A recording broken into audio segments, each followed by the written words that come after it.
आप लोग को बताना चाहिए था जनता को कि तुम्हारी गाड़ी में E20 डल रहा है अब। मैडम जल्दी मत करिए, थोड़ा समझ लीजिए। ठीक है, आप बताइए, लेकिन मगर सवाल तो आएंगे सर। पहले तो नितिन गडकरी जी ने कभी ये बात नहीं मानी थी कि एथेनॉल से माइलेज कम होती है।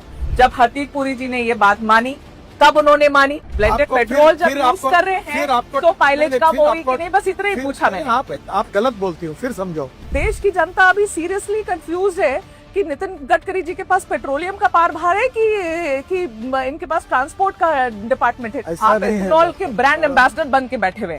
सेंट्रल एक्साइज भी कम किया है एथेनॉल ब्लेंडेड पेट्रोल पर, इसके बावजूद भी पेट्रोल के दाम कम क्यों नहीं हुए?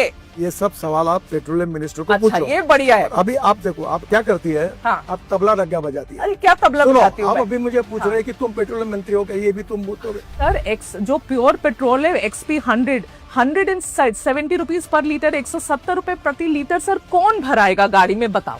ये पेट्रोलियम विषय के जितने प्रश्न है ना, अब वो पेट्रोलियम मंत्री से ही बात करें। आपके बेटे की जो कंपनी है सियान एग्रो, उसकी नेट प्रॉफिट पिछले 5 सालों में 4500% ऊपर बढ़ गई है।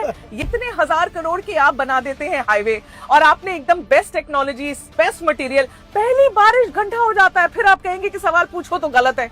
ऐसे कैसे? मैं एंटी नेशनल थोड़ी हो जाऊंगी सवाल पूछूंगी तो। मैं आपको दिल्ली देहरादून पूछूंगी सर, उस पे गड्ढे हुए थे सर। तो आप सबको पेड कैंपेन बोलेंगे, आप कहेंगे सब पेड कैंपेन है, सब ऐसे लोग हैं। ऐसे नहीं, जनता के भी सवाल है ना सर, कभी तो मान लेना चाहिए। अगर कोई बात झूठ बोलने से डिफेमेशन केस होती है। हाँ, आपने जो पढ़ा इसके ऊपर मैं आपके ऊपर डिफेमेशन केस भी कर सकता हूँ।